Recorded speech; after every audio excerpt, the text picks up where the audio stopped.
All right, we're going to have a look through some of these multiple choice questions, and I'm going to go through my solutions, and hopefully this will help you give you some preparation for the exam. All right, first of all, question one: what was the percentage increase? We're given this section of the bill here, okay, of someone's power bill.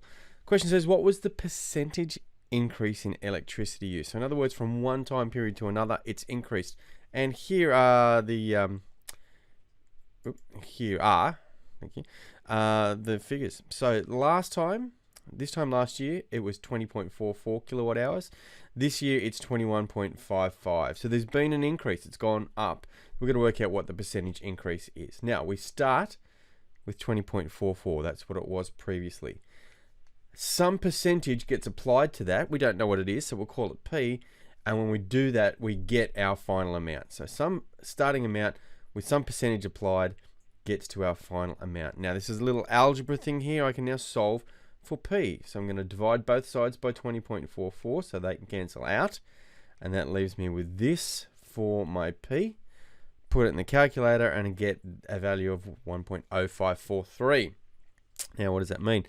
Well, if I have a look, it's the part after the decimal that I want, okay? Because the one in front, remember for percentage increase, we changed the 0 to a 1, so we can ignore that. The bit that's important is the 0.053. Now, that's a decimal, but we've got to convert it back to a percentage. Remember, from decimal to percentage, we multiply by 100. In other words, I move the decimal point 2 places along, and I get a percentage increase of 5.33, or the answer was C.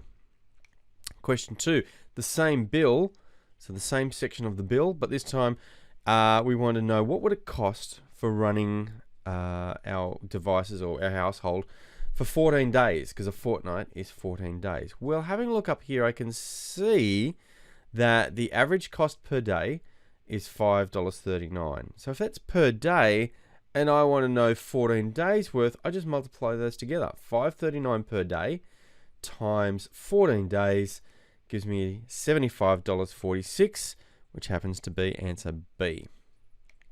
All right, in question 3, Adam's got some bills. Now, the thing to watch out for here, well, we'll talk about that in a second.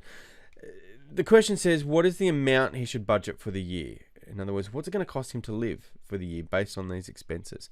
So here's all his expenses: $250, $70, $1,200, $300. Now, we have to be careful. I'm going to write that list out, but I can't just add them up. I have to be careful because those amounts all apply to different time frames. The $250 was per quarter, in other words, 4 times a year. The $70 was per month, so 12 times a year, etc., etc. So I'm going to go through and I'm going to adjust these. Now, if it's $250 per quarter, that's going to be 4 times a year, so I have to multiply it by 4. $70 per month means it's 12 times per year. $1,200 per year means it's only once in the year. $300 per week means it's going to happen 52 times, so I multiply it by 52. Now I can go through and work out what those yearly amounts are. So 250 times 4 is my 1,000, etc., etc. Finally, if I add all of those figures up, I'll get his budget for the year, which happens to be $18,640. Really important you watch out for the time frames. Question 4, a new car is bought at $28,810. Calculate the stamp duty. Now, this bit's important. Remember, with stamp duty, we have to round it up. We never round it down. We always round the price up to the nearest 100, 200, 300, whatever the question asks for. In this case, it's every part of 100. So I'm going to round it up to the nearest 100. So the price I'm going to work on is $28,900. The stamp duty says it's $3 per every 100. So I'm going to write that as a fraction. $3 per 100, and just multiply it by the price of the vehicle. That'll give us a figure of $867. Stamp duty. All right, Jake has been quoted $1,280 for comprehensive car insurance. Remember, comprehensive car insurance covers basically everything. Covers you repairs to your vehicles, the other vehicle. Doesn't cover injury. That's compulsory third party. Separate question. Sorry if that confused you. I'll leave it there. What we do want to know is we want to do a percentage application or calculation to work out how much his premium is. Now, premium is how much you pay for the insurance. So in this case, it's $1,280. but he has a no claim bonus. That means it's a discount or a bonus for not having made any claims, for being a good customer over a longer period of time. Now, he's getting a discount on the premium. So the discount is 60%. So if you discount something by 60%, you're keeping 40%, right? You're giving 60% off, so you're keeping the 40%. That's the 40% we're going to work with. 40% is a decimal of 0.4. So we are going to pay, or Jake is going to pay, 40% of the 1280. Multiply them together. 1280 times the bit that he's keeping, the 40%, means he's going to pay 512. So before the discount it was 1280, but with the 60% discount bonus, he's only paying 512. This is important. This not idea of discounting something by 60% means you're keeping the other 40%. All right, question 6.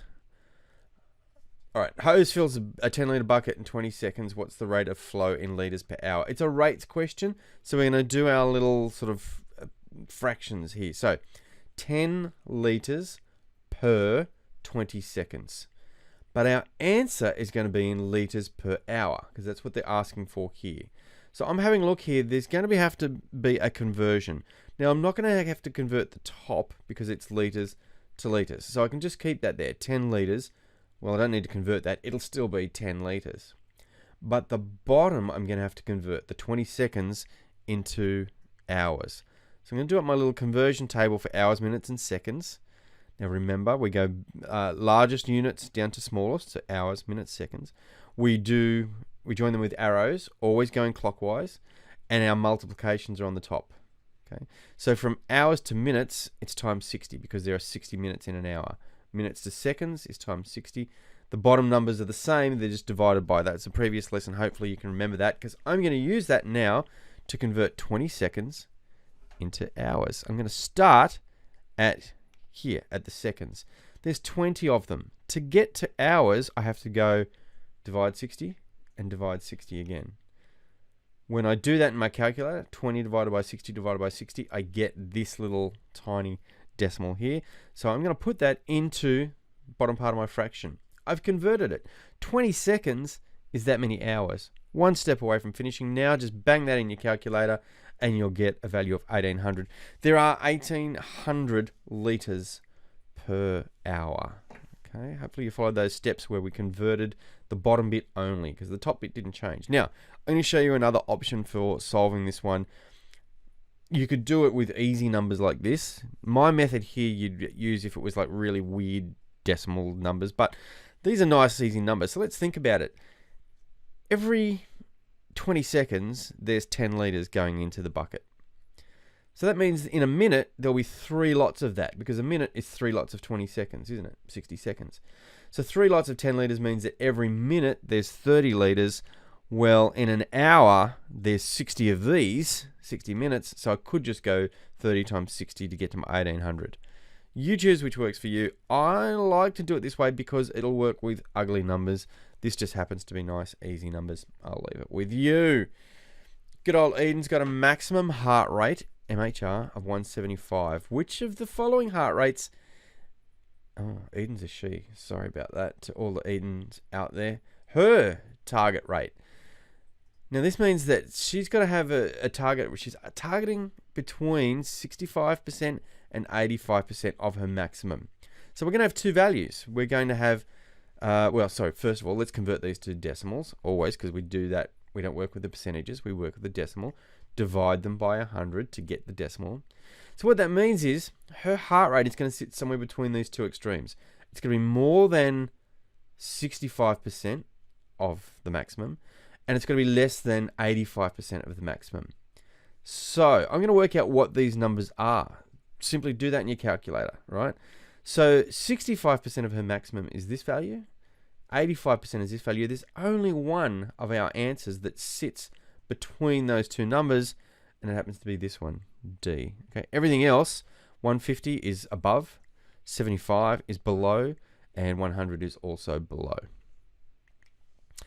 Question 8. There's some adults and kids in a park. How many adults are there if there's 630 children? I'm assuming it's a really big park, or it's just overrun and it's out of control.